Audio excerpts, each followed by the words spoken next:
والسلام على عباده الذين اصطفى أما بعد. قال الله تبارك وتعالى في القرآن المجيد والفرقان الحميد. أعوذ بالله من الشيطان الرجيم. بسم الله الرحمن الرحيم. إن الله وملائكته يصلون على النبي يا أيها الذين آمنوا صلوا عليه وسلموا تسليما. صدق الله العظيم. میں نے آپ کے سامنے جو آیت کریمہ تلاوت کی تھی اس کا ترجمہ یہ ہے کہ اللہ اور اس کے فرشتے اللہ کے رسول صلی اللہ علیہ وسلم پر خصوصی رحمتیں اور درود نازل کرتے ہیں. اے ایمان والو، تم بھی نبی پر درود پڑھا کرو. اللہ تبارک و تعالی نے اس آیت کو اس وجہ سے نازل کیا تاکہ امت کے سامنے اللہ کے رسول صلی اللہ علیہ وسلم کا مقام ظاہر ہو جائے اور نبی کی رفعت، عظمت اور محبت ہمارے دل و دماغ میں رس بس جائے اور امت یہ بات جان لے کہ جس کام کو اللہ اور اس کے فرشتے کر رہے تھے، مومنوں کو اور مسلمانوں کو یہ کام بدرجہ اولا کرنا چاہتا ہے. اللہ اپنے بندوں کے ساتھ کسی بھی عبادت میں شریک نہیں، نہ ہمارے ساتھ نماز پڑھتے تھے، روزہ رکھتے تھے، زکات دیتے، کسی بھی عبادت میں اللہ اپنے بندوں کے ساتھ شریک نہیں ہے. لیکن درود ایسا عمل اور ایسی عبادت ہے جس میں اللہ اپنے بندوں کے ساتھ شریک ہے. اس آیت سے امت کی فضیلت بھی ثابت ہو گئی، اس لیے کہ جب کوئی بڑا اپنے چھوٹے کو اپنے کام میں، عمل میں پارٹنر اور شریک بنا لے تو یہ اس کے لیے فضیلت اور فخر اور شرف کی بات ہوا کرتی ہے. اور اللہ درود پڑھتے ہیں تو درود کے عمل میں اللہ نے ہمیں شریک کر دیا تو یہ ہمارے لیے فخر اور شرف کی بات ہے. اللہ کے رسول صلی اللہ علیہ وسلم کی فضیلت بیان کرتے ہوئے زبدۃ المحققین خاتم السالکین شیخ ابو الحسنات نقشبندی رحمۃ اللہ علیہ فرماتے ہیں کہ اللہ نے ابراہیم علیہ السلام کو اپنا خلیل بنایا اور اللہ کے رسول صلی اللہ علیہ وسلم کو اپنا حبیب اور محبوب بنایا. اور خلیل اور حبیب کے درمیان فرق یہ ہے کہ خلیل اللہ کی خوشنودی اور رضا کے لیے کام کرتا ہے. یہی وجہ ہے کہ ابراہیم علیہ السلام نے اللہ کی خوشنودی کے لیے اپنے صاحبزادے اسماعیل علیہ السلام کو ذبح کرنے کے لیے اور قربان کرنے کے لیے تیار ہو گئے. اور حبیب کی شان یہ ہوتی ہے کہ اللہ اس کی خوشنودی اور رضا کے لیے حکم نازل کرتے ہیں. اسی وجہ سے جب اللہ نے اپنے پیارے حبیب صلی اللہ علیہ وسلم کو کچھ مدت کے لیے بیت المقدس کی طرف روح کر کے نماز پڑھنے کا حکم دیا تو اللہ کے رسول صلی اللہ علیہ وسلم کی دلی تمنا اور خواہش یہ تھی کہ پھر سے کعبۃ اللہ کی طرف روح کر کے نماز پڑھے. تو اللہ کو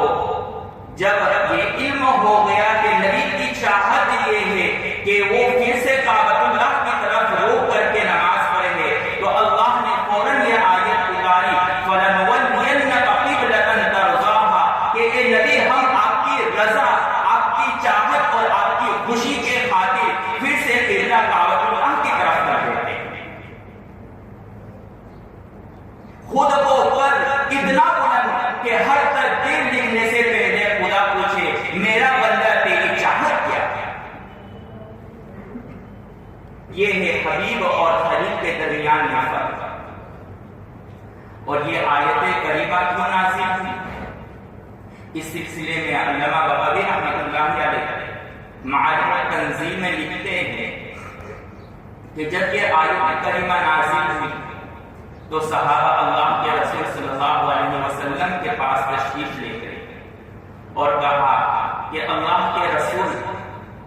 ہم سلام کا طریقہ تو جانتے ہیں، السلام علیکم یا ایھا النبی، لیکن درود پڑھنے کا طریقہ کیا ہے؟ تو اللہ کے رسول صلی اللہ علیہ وسلم نے صحابہ کو درود ابراہیم کی تعلیم دی اور فرمایا کہ اللہم صلی علی محمد، یہ پڑھو، یہ درود کا طریقہ۔ علامہ سخاوی رحمۃ اللہ علیہ فرماتے ہیں کہ اس آیت پر اور اس مقام پر ایک سوال اور اعتراض ہے۔ وہ سوال یہ ہے کہ اللہ قرآن پاک میں کہہ رہے ہیں یا ایھا الذین آمنوا صلو، کہ اے ایمان والو تم نبی پر درود پڑھو، اور جب ہم درود شریف پڑھتے ہیں اللہم صلی علی محمد، تو اس کا ترجمہ یہ ہے کہ اے اللہ آپ اپنے نبی پر درود بھیجیں۔ تو یہ عجیب بات ہو گئی، اللہ ہمیں حکم دے رہے ہیں کہ تم درود پڑھو، اور جب درود ہم پڑھتے ہیں تو اس کا ترجمہ ہوتا ہے اے اللہ آپ درود نازل کریں۔ یہ تو ایسی ہی بات ہو گئی جیسے والد اپنے صاحبزادے سے کہے بلا کام کرو، بلا کام کا حکم دے، اور صاحبزادے کہہ دے والد آپ ہی یہ کام کرو۔ تو صحابی نے نرالا اور بہترین جواب دیا اور فرمایا کہ اللہ نے اپنے نبی کی زبان سے کہلوایا کہ اے نبی آپ اپنی امت اور صحابہ سے کہہ دو کہ درود ہمارے حوالے کر دے، اس لیے کہ امت آپ کا مقام نہیں جانتی ہے، ہم آپ کے مقام کے مطابق درود نازل کریں گے۔ آپ کا مقام اتنا بلند ہے، آپ کا مقام اتنا اونچا ہے کہ امت کا کوئی فرد آپ کے مقام کے مطابق درود نازل نہیں کر سکتا ہے، ہم آپ کے مقام اور بلند شان کے مطابق درود نازل کرتے ہیں۔ امت آپ کا مقام کیا چاہتی ہے، ہم آپ کے مقام کو جانتے ہیں، ہم آپ کے مقام اور شان کے مطابق درود نازل کرتے ہیں۔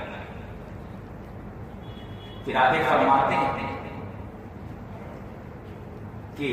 اے اللہ جب درود آپ کو ہی نازل کرنا تھا تو ہمیں کیا کیا؟ تو صحابی آگے فرماتے ہیں کہ اگرچہ درود اللہ نازل کر رہے تھے، لیکن درود شریف کے کلمات اور الفاظ ہم ادا کر رہے ہیں، انہی الفاظ اور کلمات کو ادا کرنے کی برکت سے اللہ تمہیں نبی کے محبوبین میں داخل کر دیں گے۔ صرف اتنا ہی نہیں بلکہ تمہارے مقام کو بلند کریں گے، تمہارے گناہ کو معاف کر دیں گے، اور اس کی برکت سے نبی کا تقرب حاصل ہوگا۔ پھر دوسری جگہ امام سخاوی رحمۃ اللہ علیہ نے ایک اور سوال اٹھایا کہ ہم اذان کے بعد دعا پڑھتے ہیں جس میں ایک جملہ ہے وَبَعَثْتَ الْمَقَامَ مَحْمُودًا، جس کا ترجمہ یہ ہے کہ اے اللہ آپ اپنے نبی کو مقام محمود عطا کر۔ مقام محمود کس کو کہتے ہیں؟ اس میں ایک قول یہ ہے کہ مقام محمود سے مراد شفاعت کبریٰ، کہ اللہ آپ اپنے نبی کو شفاعت کبریٰ عطا کر۔ شفاعت کبریٰ کیا ہے؟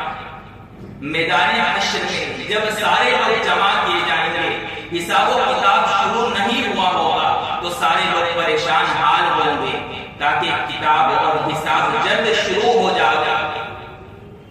تو تمام لوگ اپنے اپنے انبیاء اور نبی کے پاس جائیں گے، ہر نبی سفارش کرنے سے منع کر دے گا۔ ابراہیم علیہ السلام، موسیٰ علیہ السلام، عیسیٰ علیہ السلام غرض ہر نبی سفارش کرنے سے منع کر دے گا۔ پھر آخر میں سارے لوگ اللہ کے رسول صلی اللہ علیہ وسلم کے پاس جائیں گے، اللہ کے رسول صلی اللہ علیہ وسلم اللہ سے سفارش کریں گے، پھر اس سفارش کے بعد حساب و کتاب شروع ہوگا۔ علامہ عثمانی رحمۃ اللہ علیہ فرماتے ہیں کہ جب اللہ کے رسول صلی اللہ علیہ وسلم کو ہی سفارش کرنا تو پھر دیگر انبیاء کے پاس اللہ لوگوں کو کیوں بھیجنے؟ اس لیے کہ آخر میں اللہ کے رسول کو ہی کرنا ہے۔ تو علامہ عثمانی اس کا جواب دیتے ہیں اور فرماتے ہیں کہ اصل بات یہ ہے کہ ممکن تھا کہ کوئی اگلا امتی یوں کہہ دے کہ میرے نبی موسیٰ علیہ السلام یا میرے نبی عیسیٰ علیہ السلام بھی سفارش کر سکتے تھے، اس لیے اللہ ہر نبی کے پاس لوگوں کو بھیجیں گے تاکہ ہر نبی انکار کر دے اور منع کر دے کہ ہم سفارش نہیں کر سکتے ہیں، اور سارے لوگوں کے سامنے یہ بات ظاہر ہو جاوے کہ آج سارے انبیاء سفارش کرنے سے عاجز ہے۔ اگر آج کوئی سفارش کر سکتا ہے تو وہ صرف ایک ہی ذات اقدس ہے، اور وہ ذات اقدس محمد صلی اللہ علیہ وسلم کی ذات ہے۔ آج میرے نبی ہی سفارش کر سکتے ہیں اور اس کے علاوہ کوئی نبی سفارش نہیں کر سکتا۔ تو اللہ تمام لوگوں کے سامنے اپنے نبی کے مقام کو ظاہر کرنے کے لیے پہلے اگلے انبیاء کے پاس بھیجیں گے تاکہ ان کا عجز اور ان کی عاجزی ظاہر ہو جائے اور پتہ چل جائے کہ نبی کا مقام کتنا بلند ہے کہ جب سارے انبیاء سفارش کرنے سے قاصر ہے تو صرف محمد صلی اللہ علیہ وسلم ہی سفارش کر سکتے ہیں۔ تو فرماتے ہیں کہ اللہ اپنے نبی کو شفاعت کبریٰ عطا فرمائے۔ تو صحابی فرماتے ہیں کہ شفاعت کبریٰ تو اللہ نے اپنے نبی کو پہلے ہی سے دے دیا۔ دعا اس چیز کی دی جاتی ہے یا کی جاتی ہے جو انسان کے پاس موجود نہ ہو،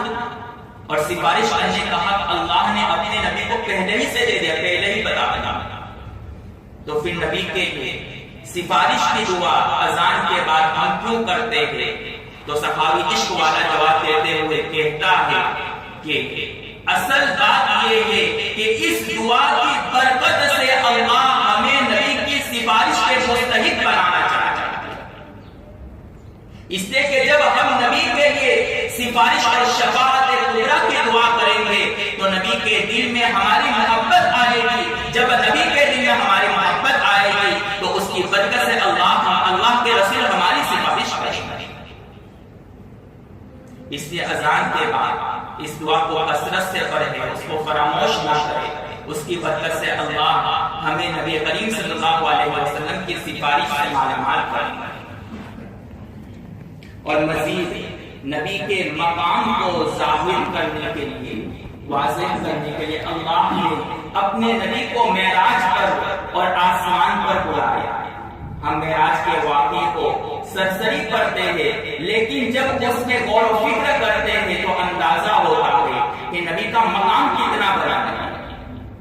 ہر آسمان پر کسی نہ کسی نبی سے ملاقات ہوتی ہے۔ اللہ کے رسول صلی اللہ علیہ وسلم چھٹے آسمان پر موسیٰ علیہ السلام سے ملاقات ہوتی ہے، اور وہیں سوال کہ آپ کو اللہ نے کیا تحفہ دیا؟ تو کہا 50 نماز۔ تو موسیٰ علیہ السلام نے بار بار مشورہ دیا کہ آپ نماز کم کراؤ اللہ سے، یہاں تک کہ نمازیں 5 ہو۔ اب سوال یہ ہے کہ موسیٰ علیہ السلام نے ہی کیوں اللہ کے رسول کو مشورہ دیا؟ حالانکہ اور بھی دیگر انبیاء تھے وہ اللہ کے رسول صلی اللہ علیہ وسلم کو مشورہ دے سکتے، بلکہ ابراہیم علیہ السلام کا ہمارا زیادہ قریبی تعلق ہے، انہی کی ہم قربانی کرتے ہیں، انہی کی سنت جو ختنے کی ہم اسی کو ادا کرتے ہیں، انہی کی تعمیر کردہ کعبۃ اللہ میں ہم طواف کرتے ہیں، اور ہمارا نام مسلمان ابراہیم علیہ السلام نے ہی رکھا ہوا سماکم المسلمین۔ تو ابراہیم علیہ السلام کا اس امت سے اور اللہ کے رسول سے قریبی تعلق ہے، لیکن مشورہ ابراہیم علیہ السلام نے نہیں دیا بلکہ موسیٰ علیہ السلام نے۔ تو اس کی وجہ علوم میں ہے کہ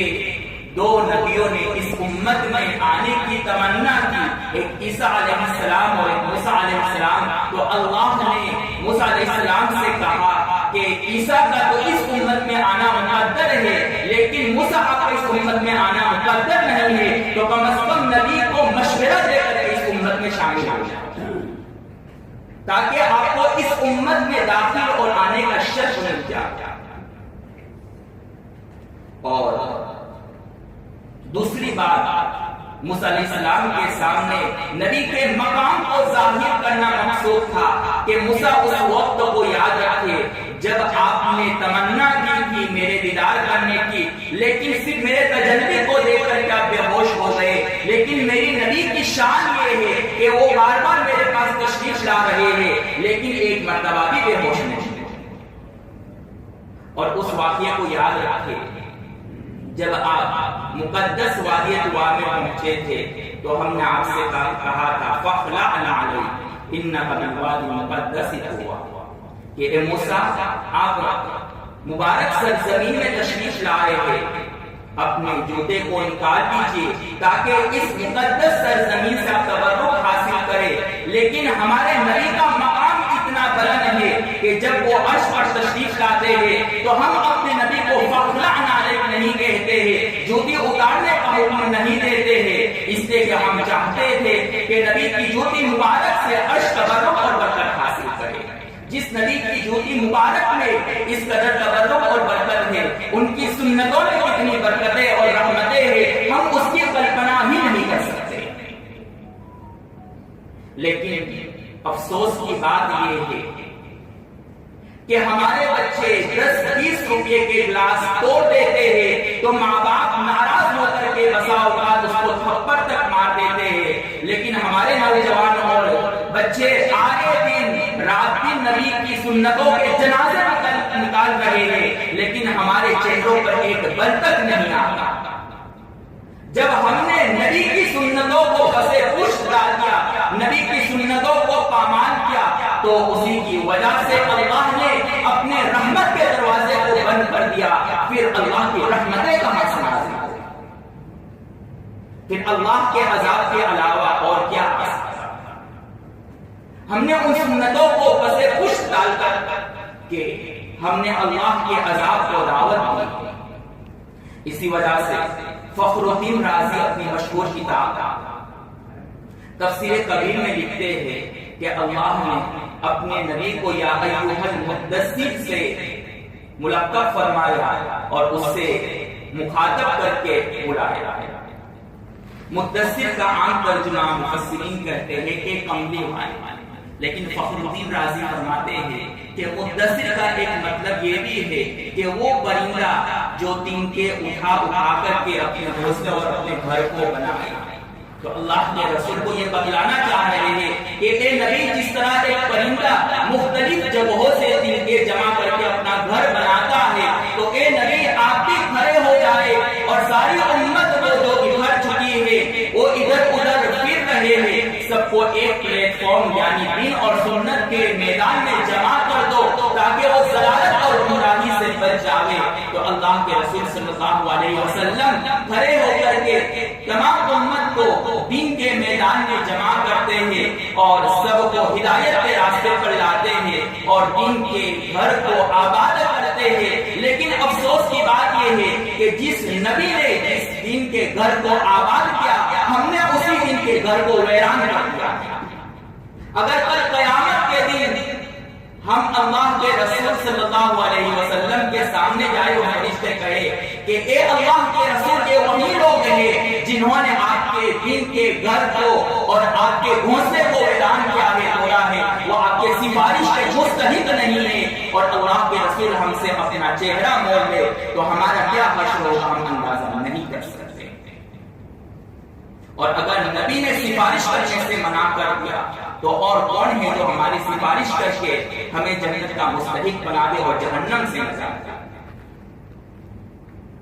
اس لیے ہمیں ضرورت ہے کہ اپنی زندگی میں سنتوں کو لائیں، اپنے بچوں کو سنت والی زندگی پر لائیں۔ پھر جب اللہ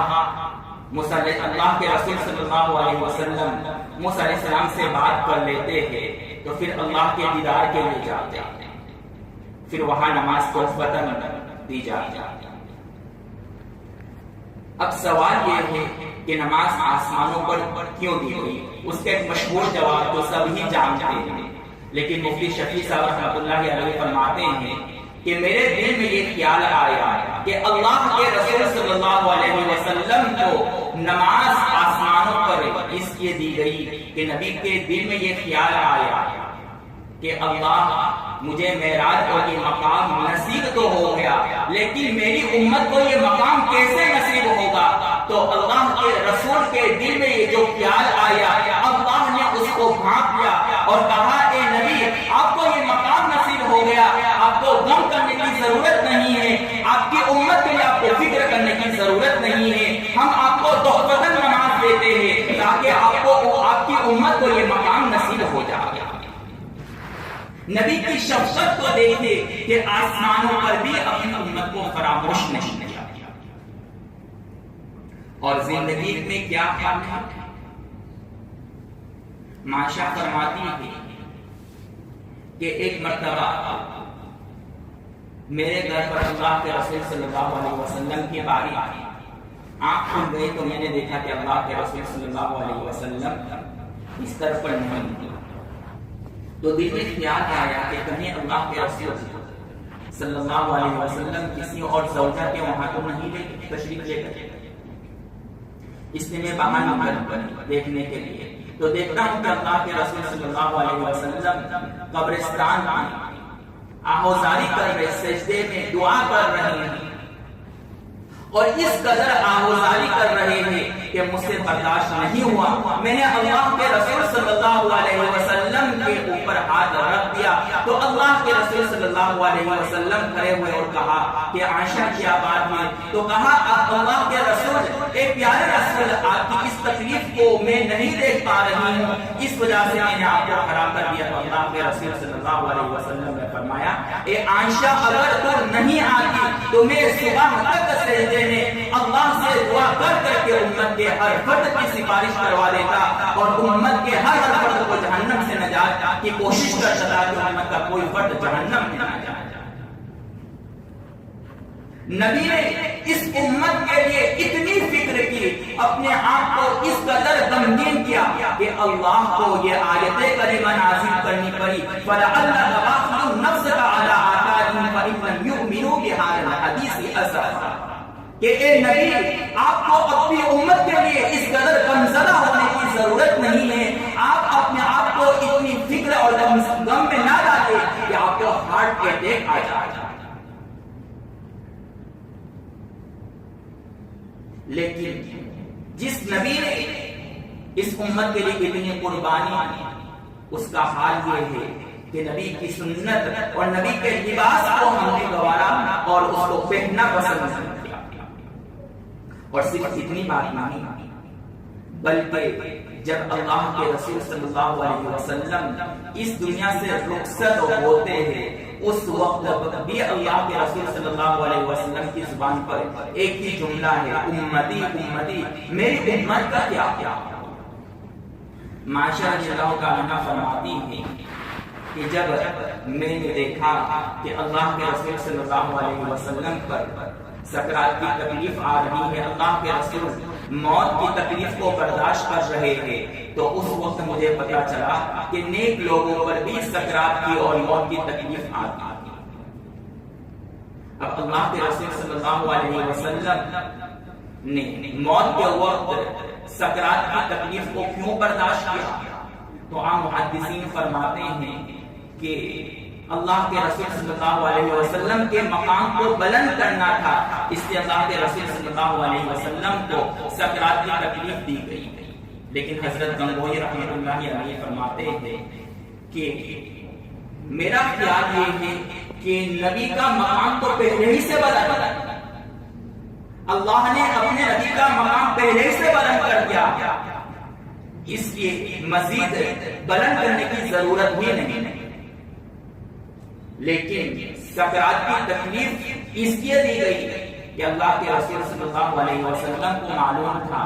کہ میری امت میں بھی بعض ایسے افراد ہوں گے جن کو یہ تکلیف برداشت کرنی پڑے گی، میری امت کے کسی فرد کے سامنے اس کی ماں، اس کے والد، اس کے قریبی رشتے دار مر رہے ہوں گے اور وہ سکرات کی تکلیف برداشت کر رہے ہوں گے، تو ہو سکتا ہے میرا امتی اس سکرات کی تکلیف کو نہ دیکھ سکے۔ تو اللہ کے رسول صلی اللہ علیہ وسلم نے کہا اے اللہ مجھے بھی سکرات کی تکلیف دے دے تاکہ میرے سکرات کی تکلیف کو یاد کر کے امت کو تسلی مل جاوے کہ میرے نبی کو بھی یہ تکلیف برداشت کرنی ہے۔ میرے اس سکرات کے واقعے کو یاد کر کے میری امت کو تسلی مل جائے، اس لیے مجھے منظور ہے کہ سکرات کی تکلیف مجھے آئے۔ تو نبی نے نہ آسمانوں پر اور نہ ہی زندگی میں اور نہ ہی اس دنیا سے جاتے وقت امت کو فراموش کیا، لیکن امت نے قدم قدم پر نبی کی سنتوں کو فراموش کیا۔ مصر کے ایک شیخ فرماتے ہیں کہ امت جہنم کے اس دہانے پر آ کر کے کھڑی ہو گئی ہے کہ اگر کچھ دیر کے لیے مان لے کہ نبی پھر سے دنیا میں تشریف لے آیا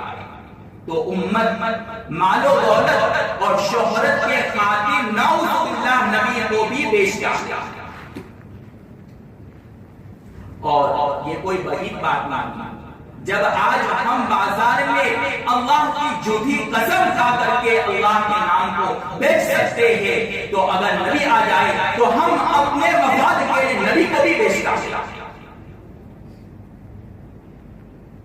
اس لیے ہمیں ضرورت ہے کہ اپنی زندگی میں سنتوں کو آباد کرے اور اپنی زندگی کو سنت والی زندگی بنا۔ اخیر میں ایک واقعہ بیان کر کے اپنی بات ختم کرنا۔ قاری تحقیق صاحب رحمۃ اللہ علیہ فرماتے ہیں کہ مجھے خواب میں آیا کہ اللہ کے رسول صلی اللہ علیہ وسلم دارالعلوم تشریف لائے چاروں خلفاء کے ساتھ۔ تو مولانا قاسم نانوتوی رحمۃ اللہ علیہ اور مولانا شاہ اللہ کے رسول کی ملاقات کے لیے جا رہا تھا۔ مولانا شاہ دورے دورے اللہ کے رسول صلی اللہ علیہ وسلم کے پاس جا رہا تھا اور مولانا قاسم نانوتوی رحمۃ اللہ علیہ آہستہ آہستہ چل کر کے جا رہے تھے۔ جب دونوں حضرات اللہ کے رسول صلی اللہ علیہ وسلم کے پاس پہنچے تو مولانا شاہ کو اپنے بازو میں بٹھایا اور مولانا قاسم نانوتوی رحمۃ اللہ علیہ کو اپنے گود میں بٹھایا۔ تو مولانا شاہ نے سوالیہ نظروں سے دیکھا کہ اللہ کے رسول ہم تو آپ کی محبت میں دورے دورے آ رہے تھے اور قاسم صاحب تو آہستہ آہستہ چل رہے تھے، ان کو گود میں بٹھایا اور ہمیں پڑوس میں بازو میں بٹھایا۔ تو اللہ کے رسول صلی اللہ علیہ وسلم نے فرمایا کہ مولانا شاہ بات یہ ہے کہ قاسم میرے قدم کو تلاش کرتے ہوئے آ رہا تھا اور اپنے قدم کو میرے قدم کے اوپر رکھ کر کے تشریف لا رہا تھا، تو اس محبت اور عشق کی وجہ سے میں نے اس کو اپنے گود میں بٹھا لیا۔ اس واقعے اور خواب کو بیان کرنے کے بعد قاری تحقیق صاحب رحمۃ اللہ علیہ کی آنکھوں سے آنسو بہ پڑے اور کہا کہ سن لو، نبی کے قدم پر قدم رکھنے سے نبی کی گود نصیب ہوتی ہے اور نبی کی زندگی پر اپنی زندگی رکھنے سے نبی کی سفارش نصیب ہوتی ہے۔ اس لیے آج سے ارادہ کریں کہ ہم اپنی زندگی کو نبی کی زندگی کے مطابق بنائیں گے اور کم از کم 300 مرتبہ جمعہ کے دن درود شریف پڑھنا چاہیے۔ مفتی احمد صاحب خانپوری رحمۃ اللہ برکاتہ فرماتے ہیں کہ درود کا ادنا درجہ کم از کم درجہ جمعہ کے دن 300 اور متوسط درجہ 1000 اور اعلیٰ درجہ 3000 مرتبہ۔ تو 3000 مرتبہ نہیں کر سکتے تو کم از کم 300 مرتبہ ہی پڑھیں۔ اللہ تعالیٰ